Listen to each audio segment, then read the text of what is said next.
Welcome back. As I mentioned, we have Jim Hopkins here on behalf of the Golden Rain Foundation. Well, Jim, thank you so much for joining me. How are you? I am doing fine, Lisa. How are you? Good, and Happy New Year to you. Thank you, same back to you. You know, you are the first guest now that's been on behalf of any board, so we appreciate you coming in, and we are now going to do this on a regular basis with all of the board members. So we look forward to having everyone, because I think they've missed, you know, the audience and viewers have missed hearing all about what you guys have been up to. So we have a new year, and obviously you've got some things you'd like to say. Oh, thank you, Lisa. You're welcome. First, before I go through some updates on our financials and some topics that we discussed at the last GRF meeting, I want to take this time to thank Jeff Parker personally for all the work that he had done in leading VMS and the village through a malware attack, the COVID, personnel changes, while continuing the transition into village self-management. He brought in new talented leadership while lowering the number of full-time equivalents, that is employees, supporting the village, thus increasing the efficiency in very difficult times. I think we need to realize, or at least I realize, that 2 of the 3 years that Jeff was here, he had COVID. Yeah. Okay, and we all had to deal with that. But that's a challenge in and of itself. Right. And so I certainly appreciate it. In addition, I mean, we have a very unique governance environment here, which includes GRF, 3 mutuals, 45 resident directors, 5 boards providing oversight and direction for this community. So that itself, okay, working with us is a challenge, okay? It's quite a challenge when you realize that VMS in the village is actually equivalent to a $130 million corporation. Wow. Okay? And we manage $160 million in assets, gross assets. It's like a city. It is a city. It's a city. It's not your 300-unit HOA, but that's for sure. And so periodically, I know these are facts and figures that people say, well, you know, why are you saying this? But I like to actually repeat them every now and then to remind myself of the responsibility that we have as directors. Yeah, no, I think it's a good idea to do that for sure, because as you mentioned, you know, we forget in between the things that we might be unhappy about or that we take advantage of, or, you know, you just forget. Like, especially when we had the clinic that we did for vaccinations, right? In conjunction with Memorial Care. Yes. It was very unique. No other city did something like that in the country. Right, and we were one of the first. Exactly. Right, and just the fact that it was put together by VMS with the support and help of Memorial Care. We kind of take these things for granted, but we are very, very fortunate to live in this environment. Very fortunate. Yes, exactly. Yes. But we now have a new person that is stepping in to Jeff's position. Yes, and she knows this village very, very well, because she was the COO before. She's now CEO, and my congratulations to her.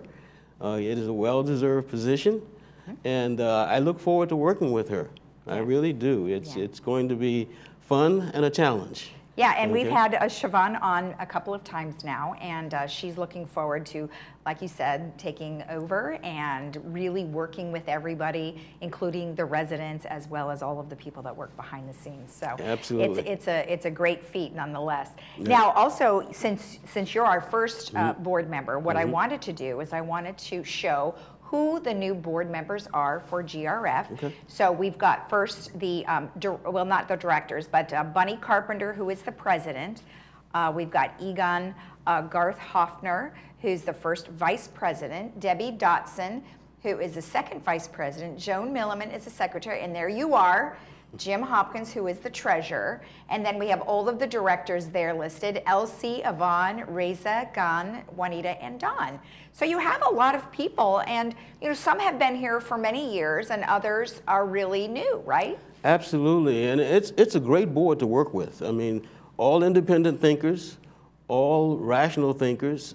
We all have our different opinions on things, and we discuss all of the issues associated with the GRF. And we reach good conclusions, we think, we hope. And so it's fun working with them. It's a very diverse group, as everybody here. It's a diverse group in terms of where we come from, our backgrounds. But I think together, you know, it's kind of when you come together, it means that we're making some sound decisions, we think. That's good. Okay. That's great. And like you said, quick decisions mean shorter meetings. Yes, yes, yes, yes. Well, I know you have a finance update that you would like to share with us today, so let's just jump right in. Sure, thank you. You know, when we, and I have a chart here. If I see it's up, yeah. When we go through this in the meeting, I have roughly 11 charts prepared by VMS Finance. Okay. This, I'm going to just use one chart because this is the operating expense, and I don't want to get into a lot of details of everything that we do in our meetings. But this is the December 31st. This is the full year operating expense for GRF. It is unaudited at the time, but generally speaking, it comes in about the same thing. The same amount. So our assessment revenue, we're showing revenue for the year total of $36,962,000. And that's made up of the assessment revenue, that is the HOA fees, and the non-assessment. Primarily that's the broadband that we pay for, and some of the golfing fees and clubhouse rentals and other miscellaneous fees. So in total, it's $36,962,000. Our expense was $36,353,000, and that gave us an operating surplus of $609,000.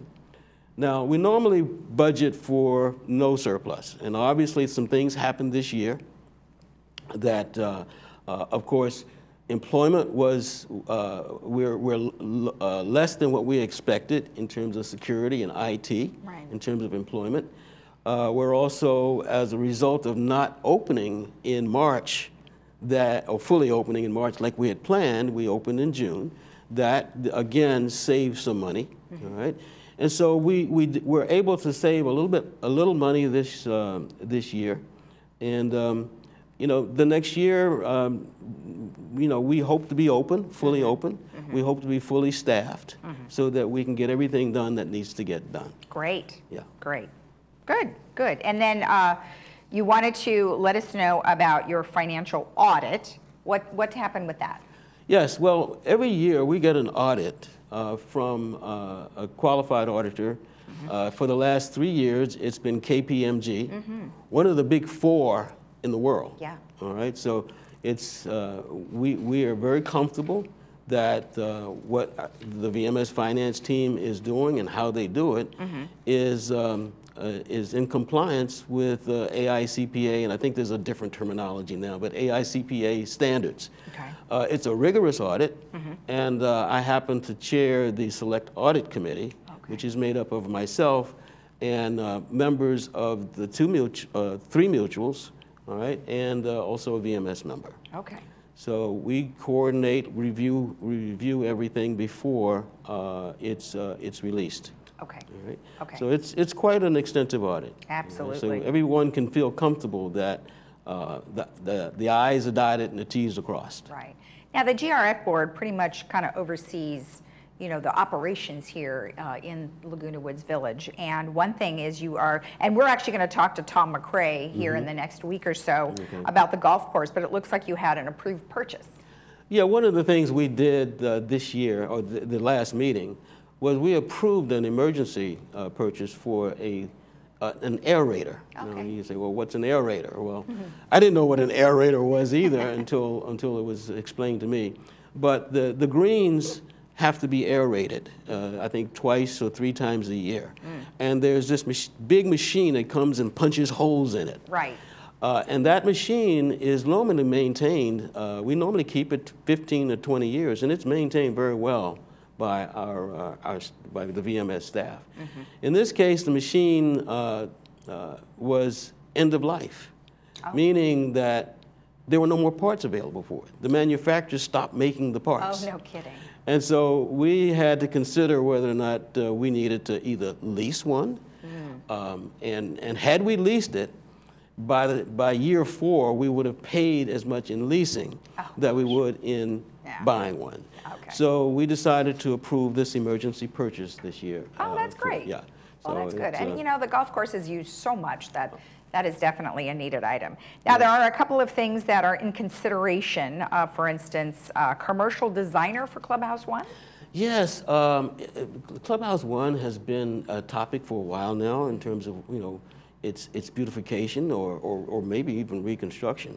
And what our M&C committee, along with the M&C department, have determined that at this point, only a beautification and modernization is necessary. So they're considering, you know, really how to go about doing this.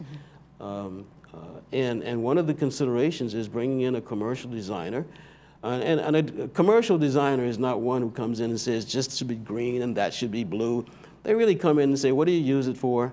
When do you use it? How do you use it? What is the multi-purpose?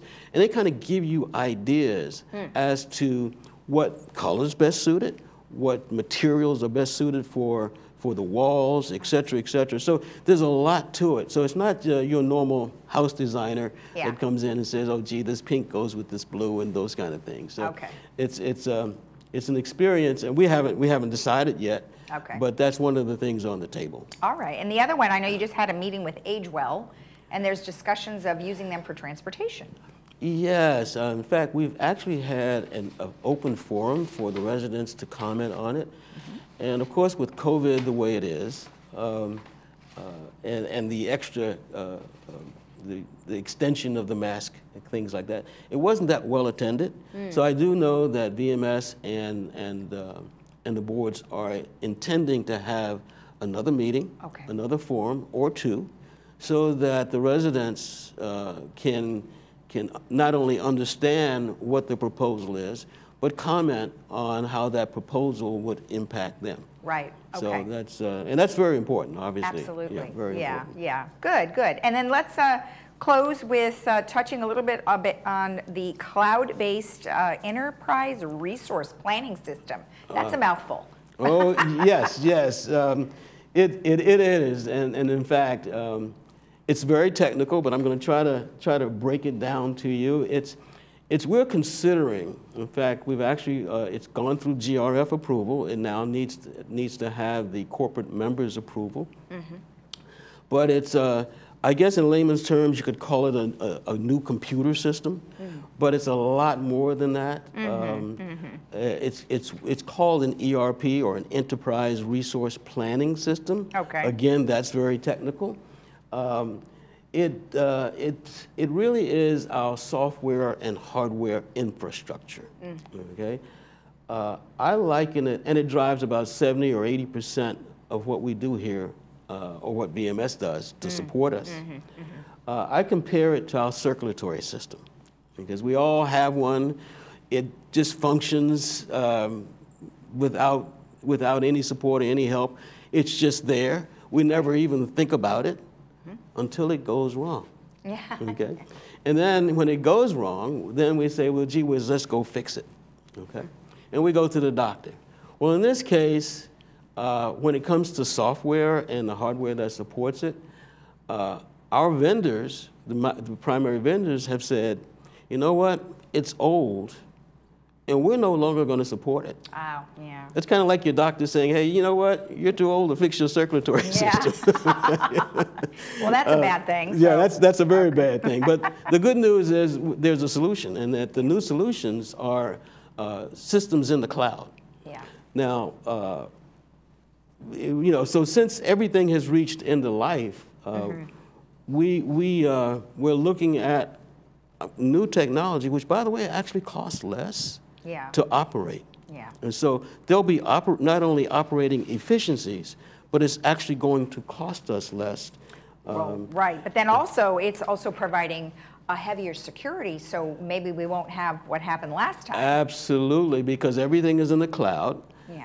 Instead of attacking us, these malware attackers would have to attack the cloud, which is now has several redundancies to it, and is protected by the likes of Microsoft and Amazon.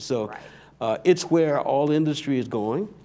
And this will last us years into the future, the returns, while we're not doing this for the returns, there will be significant returns in terms of efficiency and actually lower operating costs. Good. All right, so Good. we're looking forward to this, and we're looking forward to our meeting on, I think it's February 11th at 9:30. This is where the corporate members review our findings. And I happen to chair what we call the ITAC committee, which is the Information Technology Advisory Committee. Okay. And we've been meeting weekly. I mean, can you think about an advisory or a volunteer committee as dedicated to meet weekly for the last actually 8 months in order to evaluate all of the opportunities to enhance our computer infrastructure. Wow. Well, so we're very happy with it. We're very proud of it. That's good. And you'll see a very, very interesting presentation on Friday if you tune in. Perfect. Well, you have your hands full, Jim. I really can see that. So good luck to you this year, and we thank you very much for the information. Well, thank you. All right. Bye-bye. Now, we don't have time to take a look at the Art Association for today, but when we come back, I'll have the movie for today and some announcements, so stay tuned.